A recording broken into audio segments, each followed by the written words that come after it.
Okay, guys, I'm going to go ahead and pick up here at part number 7, which has me do um, the patterns here, and then ultimately down I extrude it to look like that. But I'm going to go ahead here and get started. I'm going to look here. If you look real carefully at that circle, and I apologize, I should have mentioned this already, but while in Fusion, if I wanted to go to product documentation, takes me here. I can go on the sketch. I can go, let's see, mirrors and patterns. Mirrors and patterns, mirror, circular pattern, rectangular pattern. This is a very helpful little page here.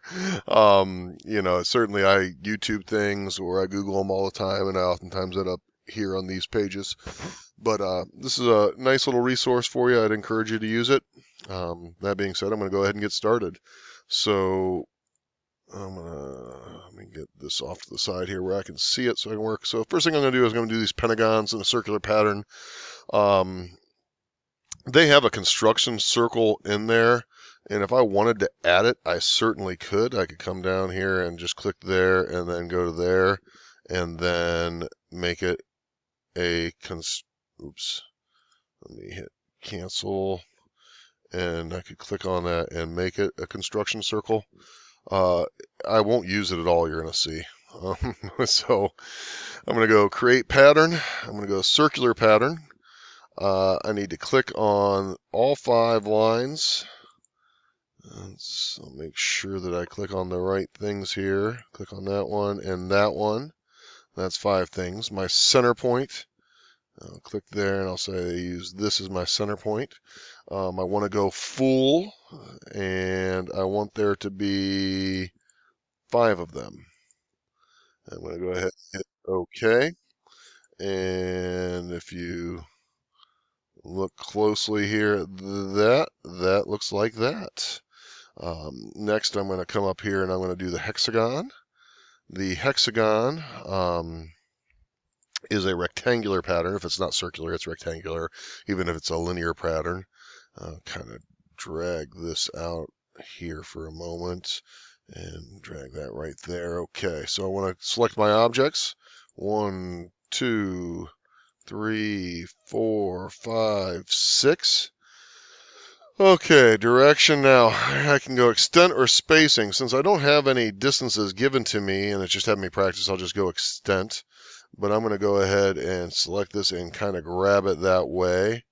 Looking over here at that spacing, I look at the top of that goes right about there. That looks pretty good. And it had a quantity of 3. If I were to change that, obviously, that would, but I wanted 3. I'm then going to come down here and I'm going to do another direction type here. So down below, I'm going to change this to 2, and I'm then going to drag it down because I want 2 going this way. And I drag down, let's see, height-wise, I'm just kind of eyeing that up, and I'll go to there. Now, because I have this suppress button on right now, I'm able to get rid of this one. You notice that one's left blank right there. I'm able to get rid of that just by hitting that check mark and hit OK. And it puts in 5 of those, which is relatively easy. And then lastly, I come down here. It looks like there are 7 triangles, and the 7th one go there. So I'm going to do that as a rectangular pattern. So I'll create, let's see, rectangular pattern, and I'll choose my objects here. So those 3 lines. I'm going to take it up to 7. And then now for directions, it defaults there's this X and this Y, but I want to go at this angle. So I'm actually going to click on that diagonal line, and you can see it shifted that. And then I'm just going to drag that out until it goes there and kisses that pentagon there. I'm going to go ahead and hit OK. And I believe that that looks like that.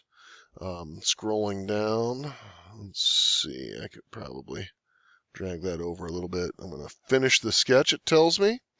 And then it says to estimate and extrude, and it says to leave 3 chevrons there. That's kind of tricky, but I can do that.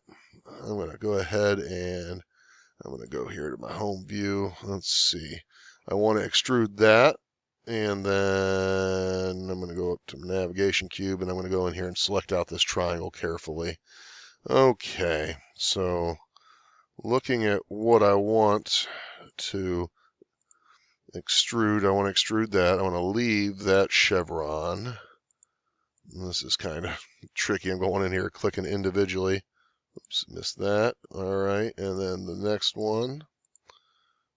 And click, and then I want that one. Did I do that correctly? It looks like I got 1, 2, 3 empty, so help me out here. I'm going to go ahead and drag that until that looks a little thick.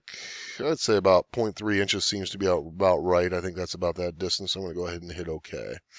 And you can see what I have here is, yeah, worked out pretty nicely, actually.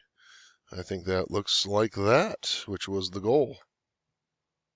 At this point, I'd go ahead and I would snip this like that. I'd hit edit, copy, and I'd come over to my deliverable and I would pop that in there. Control V lets that go in there. Okay, I would probably put it right in this one where it was supposed to go. Did that go in there at all? Boy, something is absolutely bizarre. Right click and paste once. I'm just pasting and pasting, and I don't really understand what's going on, but hopefully we're able to figure that out. All right. But anyways, we'll paste that in there. If that somehow is giving you problems, let me, come see me. I'll straighten it out for you. All right, guys, I'm going to go ahead and pick up at procedure number 10. I'm going to read to you here.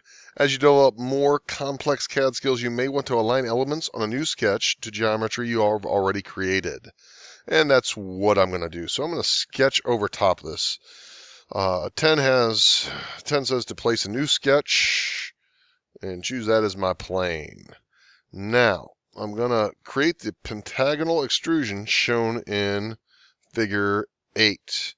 So I'm going to project through this polygon, this polygon, and this polygon up.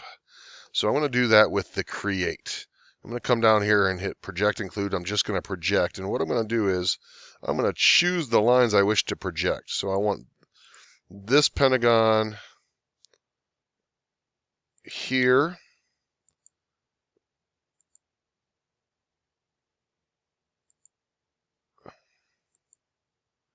It's projecting something I don't want, but that's okay. I'm going to project this and this one. And all right, so I have 15. I'm going to go ahead and hit OK. So I've done that. You can see that shows up. I've got, oops, I want to also project. I'm missing one there. So I'm going to go ahead and hit project. And let's see, it's that one there I was missing. And hit OK. All right. So projecting geometry is a pretty common thing. Again, here I can go to Fusion 360 product documentation to see this. Now I'm going to use the offset tool. Offset's under modify. I'm going to offset them 0.1 inches off there. So I'm going to go modify and I'm going to go to offset and I'll choose that and drag that out any distance. I'm going to go ahead and hit 0.1 and hit OK. I'm going to do it again for the others right now. I'm going to offset and hit 0.1 and hit OK. And I might be able to do this all at the same time, but I don't know how. So I'm going to hit 0.1. So I've offset from that. You can see what it's done. That's a pretty handy tool. It now wants me to put fillets around there at 0.2 inches. So that's also under the 0.2, 0.2, 0.2, 0.2, 0.2. You can see what a fillet is if you don't already know. Click on that. That gets rid of that overlap. Sometimes it'll give you error warnings with filleting. Usually able to just ignore them, to be honest with you. And basically you're just changing some geometry, or you're changing some constraints. But I believe that is good. All right. In fact, that is good. So I've got that. Now I'm going to finish the sketch and then extrude those as shown. So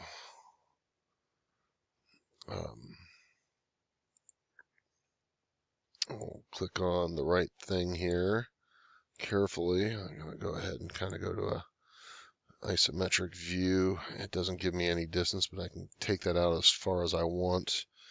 Let's see, there's the picture. That looks kind of right. I'm going to call that correct. And you can see let's see if I went to the front view and kind of tipped it up. Yeah, that doesn't look too bad. I think probably should have made that extrusion a little bit bigger from looking at that. So I'm going to go ahead and draw it up a little bit. Okay, hit OK, and I'm calling that. So now I'd go ahead and I'd snip that in my deliverable, I believe, yeah, 10 through 13, which I just finished 13, insert a snip. So I want to snip and show that I've done that.